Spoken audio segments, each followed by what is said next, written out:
Today I'm going to introduce you to a piece of software that I've been working for a little while. It's called the VYOS Router. It's a very versatile piece of software. It can run on dedicated machines, like PCs or desktops or servers. It can also run in a VM environment. In this particular demonstration, I'm actually running it on a VM virtualized platform called vFusion. The network that you're actually seeing here has already been configured. The only device I'm going to add is VYOS R2 to demonstrate how to install and configure the product.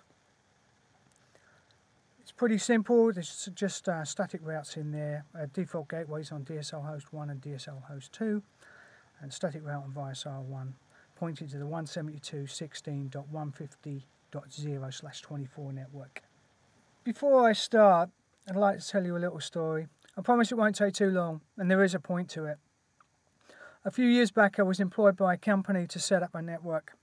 A pretty simple hub and spoke network with a couple of sites at each of the spokes sort of working in a sort of mesh configuration.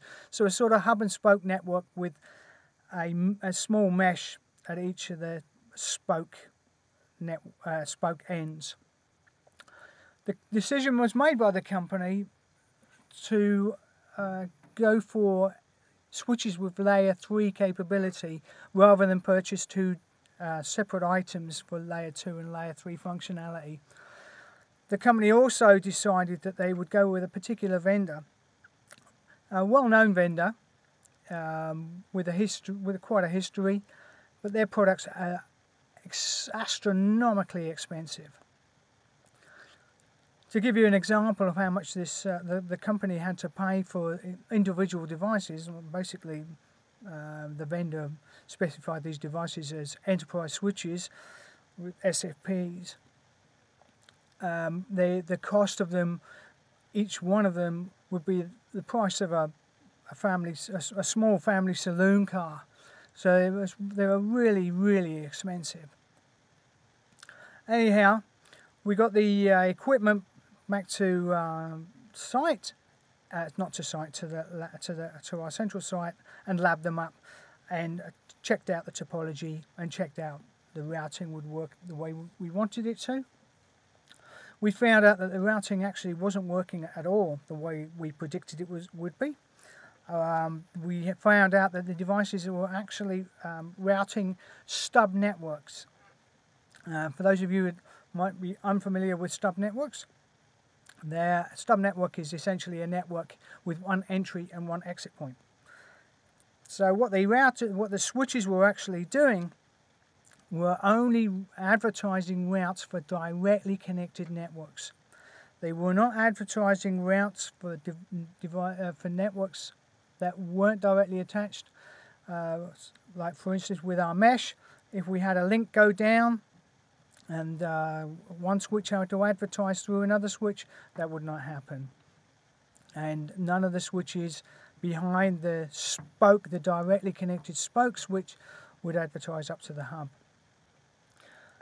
We contacted the vendor to find out why this was the case. We couldn't understand why it wasn't routing in the way that it would, and we found out actually normal routing is a feature. It will only route stub networks.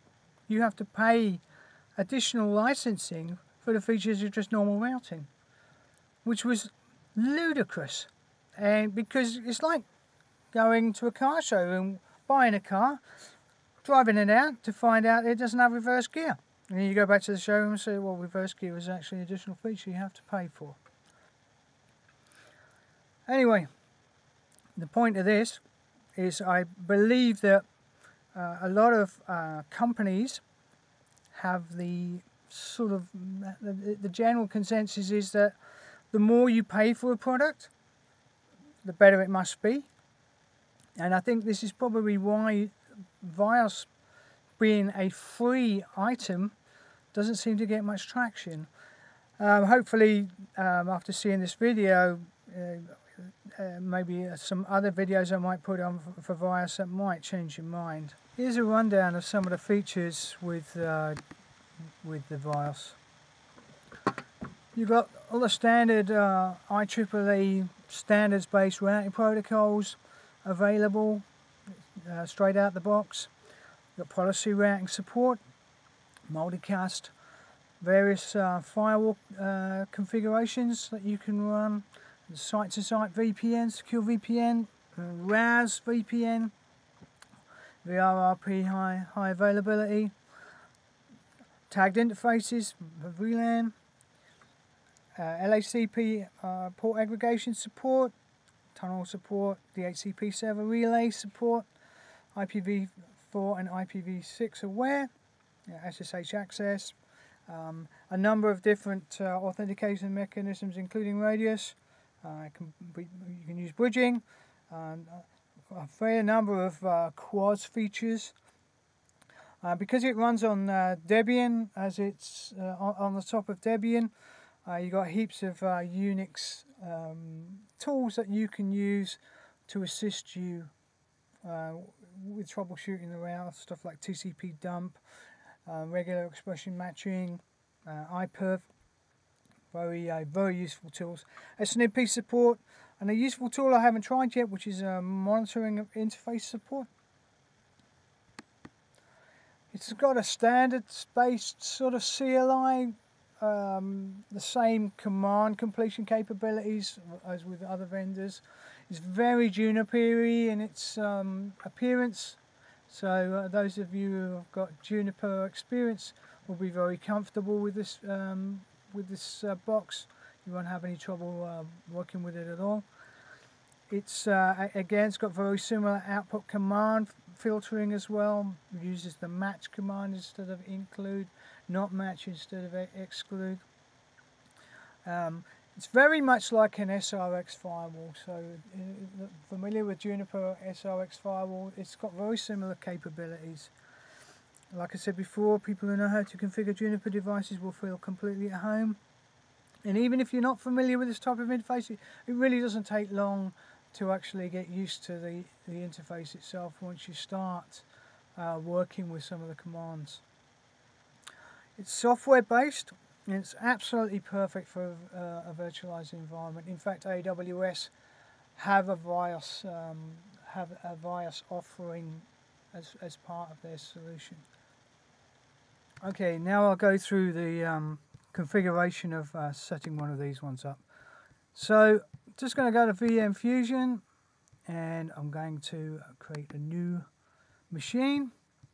I'll just close that one down in the background. So I'm going to continue without disk, and I'm going to choose an image, so, and then just continue. It's Debian, like I said, so it's worked that out. I'm going to customize the settings. It doesn't need to be 512. I'll change it to 256. So I'm going to call this VYOS R2. Save. I'm going to change the settings around a little bit, so I'm going to just use 128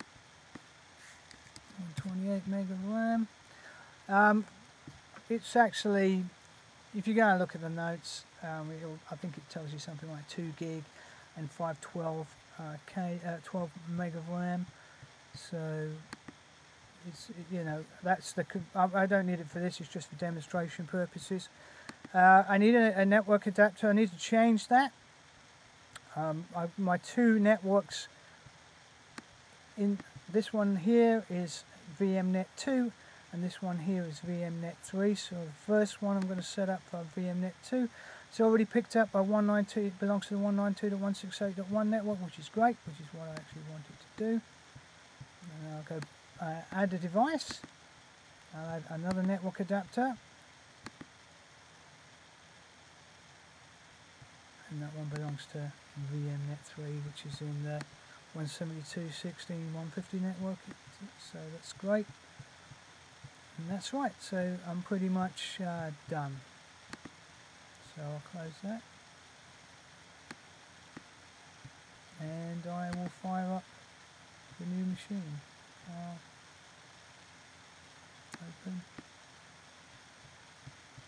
So VYOS R2 and fire it up. One thing about this device as well is it boots up incredibly quick.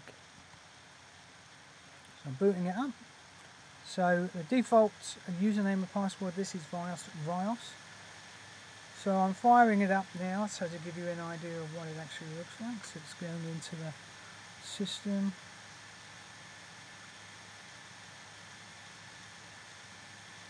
And we booted up. So it's already up now. You couldn't get that with some other devices. VYOS. Okay, so at the moment, you've just got a Linux prompt. So I mean, I could do it just standard Linux commands. So I could, but in order to actually configure this device, you have to do configure. If I do that, I just press the tab there and it completed automatically for me. And the prompt now changes. Now, if I try and do something like show interface, so if I'll exit out first. So if I try and do something here called show interface, or int, or interface, if you press tab, if you do int, it would be the same thing, it knows what you want. You can see that I've got two interfaces. They're actually up and up. So there's nothing on them, I haven't configured them yet. But if I want to actually configure them, there's two ways that I can actually do this. I can actually do it, contextually, which I'll explain in a minute, or I can do it directly from the root. So because there's two ways of being able to do this, I'm going to configure one interface the contextual way, and I'm going to configure the other interface the root command way. I'm actually, at the moment, I'm not in configuration mode, I'm actually just in standard operational mode, so I can't do anything in here, but I can actually, if I want to look at the configuration, I can just do a show configuration. I see I've just pressed the tab and it shows me that I haven't completed it enough yet. There's several options I can do. Well, if I just go configuration, and those of you who know Juniper will be very familiar with this. It's not very user friendly. It's basically a lot of people can actually run Juniper devices and configure them with software. But in this particular case, this isn't very useful for me. So I use another command to show configuration. Show configuration command. And that's a much easier way to see what's going on here, because, and this is the way that you set, so it's showing me all the commands that are actually set at the moment, so what's actually set in this device. And this is the way, one of the ways that you can actually set interfaces. You can actually do it, you go into configure mode and you type set interface type, which is Ethernet 0, and then you can put in address. So we're going to do that first. So we're going to set Ethernet 0 up the command way. I'm going to pull that down. The address that I want to put in there is 192.168.1.0. So in order to, I have to change to go into configure mode, which then changes it to the hash. So all I do here is I can then do a set interfaces. What is the type of interfaces? Ethernet. If you're not sure, you can press question mark. The only one that, sorry, if you press question mark, it can tell you the different types of interfaces that you've got. We want to actually configure the Ethernet interface, and I can use either Ethernet 0 or Ethernet 1. I want to use Ethernet 0. If I press question mark again, these are the options that I've got. Well, I actually want to assign an IP address, so I'm going to go address, and then if you look at that, it's telling you the format that you can enter it in. What we want to enter it in is the IP address and prefix link. So I put in 192.168.1.2, because that's the address I want to put in, /24, and I'm done.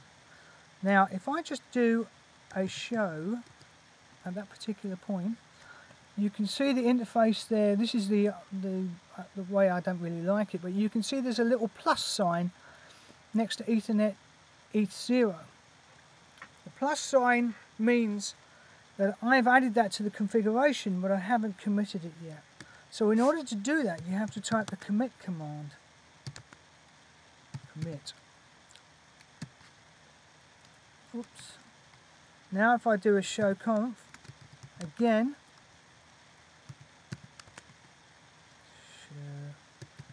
I'll just do show. You'll notice now that Ethernet 0, the address is now hard-coded in there. There's no plus or minus. If I was to delete that interface and not commit, I'd have a minus next to it. If I add the address and don't commit, I have a plus next to it. I have to commit it in order to have that saved. I also want to set the system hostname, and that is under system.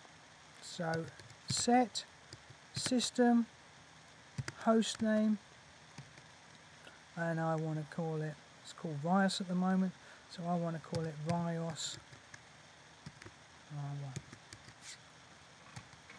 And I'll commit that, and you have to save it. I'll explain the reason why you have to save it later. Now, all good. So I should be able to ping. I can't do it from there. I have to command. Well, I can't run ping here because I'm in command line. Oh, I can. Huh. I could. Okay, let me try and ping 192.168.1.1. And there you go. I can do it. Okay.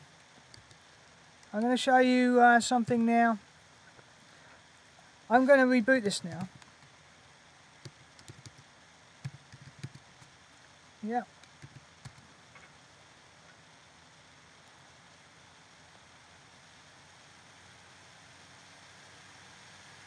Good.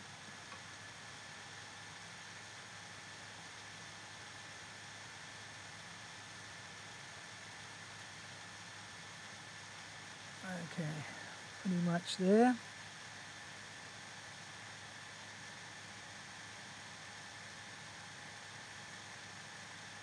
Okay, VYOS.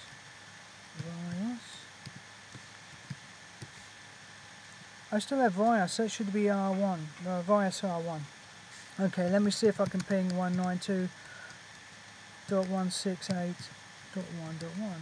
No, network's unreachable. Show int. Not configured. Why is that? Well, it's actually a rookie's mistake. You actually not installed the VYOS. You're actually running it from the VYOS image. And every time you reboot, you're actually you never saved anything. It's just in RAM. So in order to have this thing installed to disk so that you can actually save configurations on it, you need to do install system.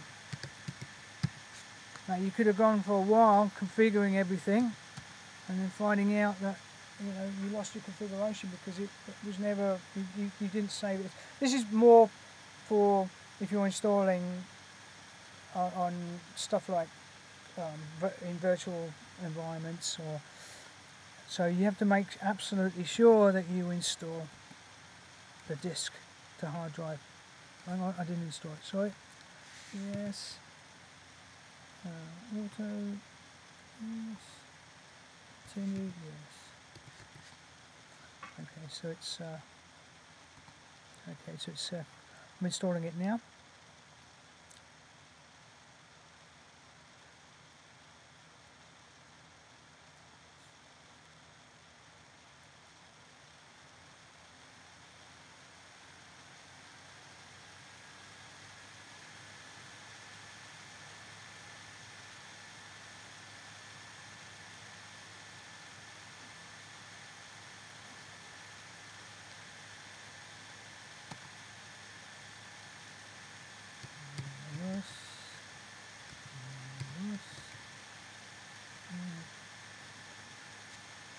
Okay, I'm done.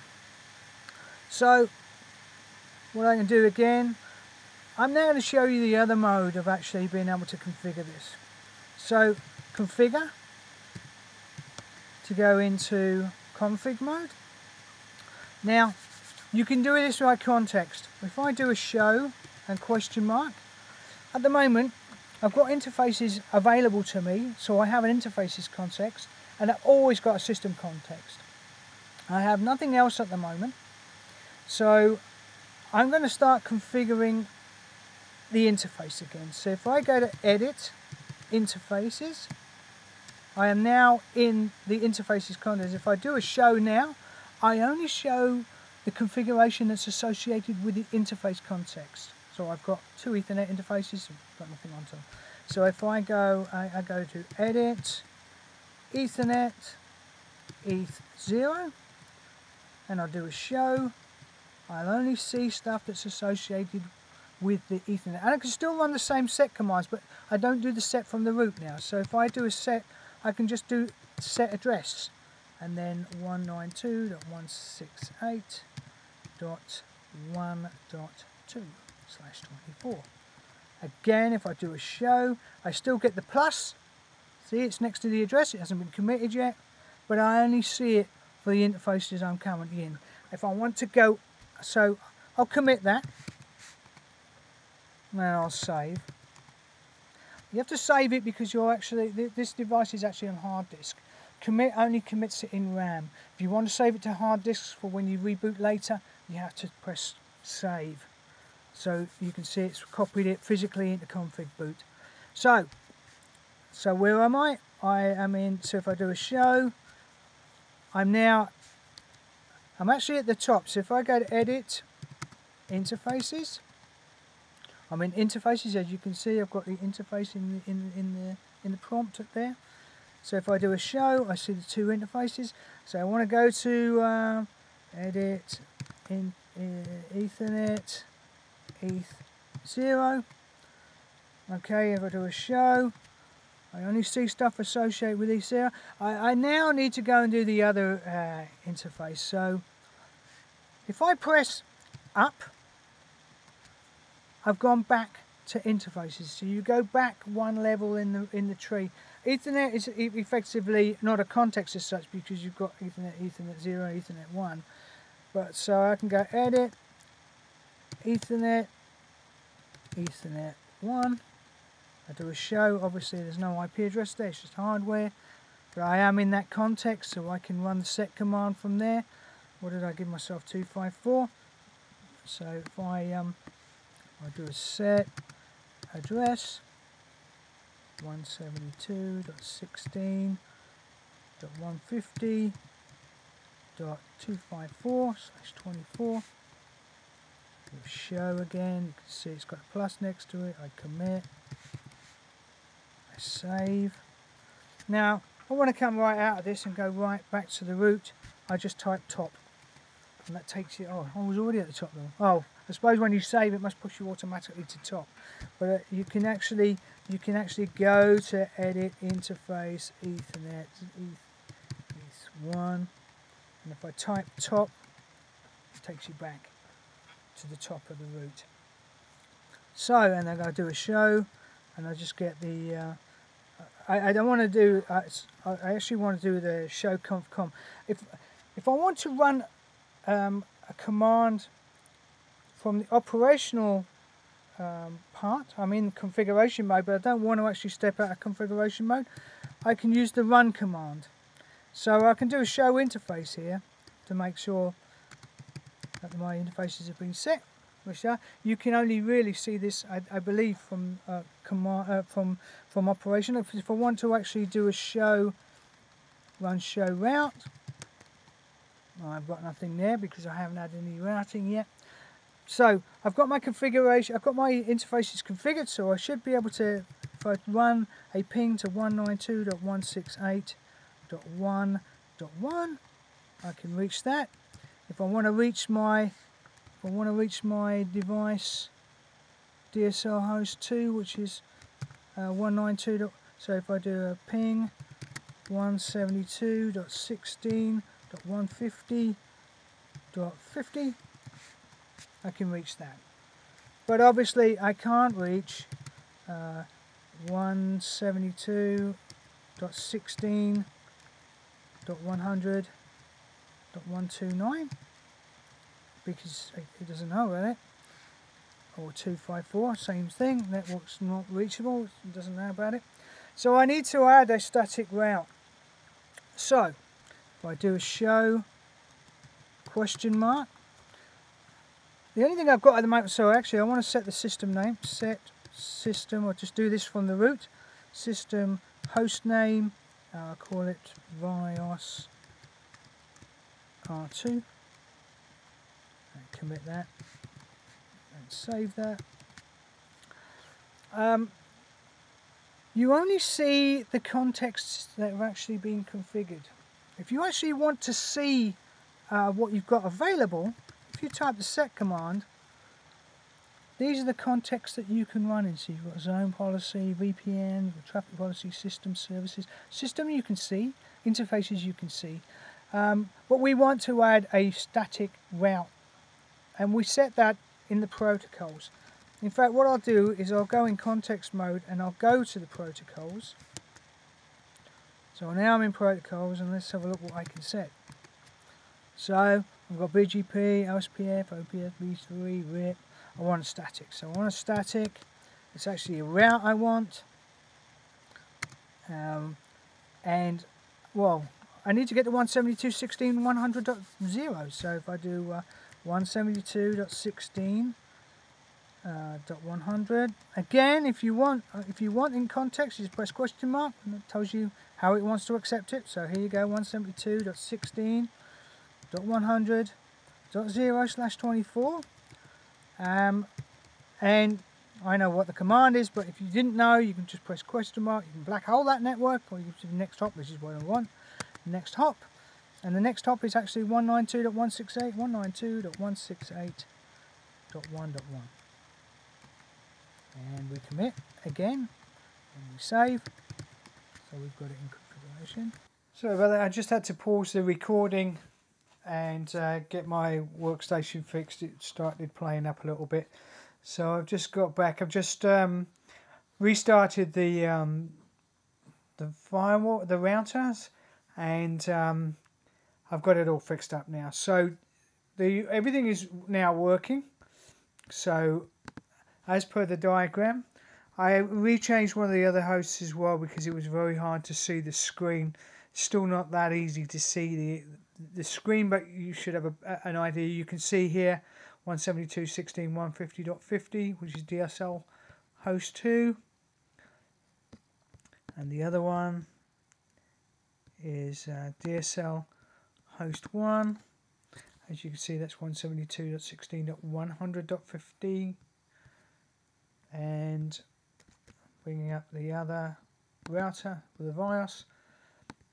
So now when you look at the VYOSes, just do a show int, so you can see that one 172.16.150.254 with the WAN link of being 192.168.1.2, and this guy here, show int, is 172.16.100.254 with the WAN IP address of 192.168.1.1. If I do a show IP route, you can see that we've got a static pointing to 172.16.150.0/24 going through 192.168.1.2. And I have a static in the other direction of 172.16.100.0/24 going via 192.168.1.1. So I know it's not very easy to see this one, so what I'll do is I'll do the ping from this one, because it's easier to see. So what I'm going to do is I'm going to ping from this host to this host. This host is 172.16.100.50, so the other guy is going to be 172.16.150.50. And as you can see, I can reach it. So that's a fairly simple routing setup, just to show you how VYOS works, sort of out the box, very quick, down and dirty sort of configuration. this, of course, this is very simple. VYOS can have quite a complex setup. Can get pretty complex indeed. It quite easily matches anything out there in the real world where you're spending a lot of money. So, so that's about it for now. I will probably do further discussions on this topic with more advanced routing techniques, and probably go through the firewall features at a later stage. So for now, thanks very much for watching. I hope to see you soon.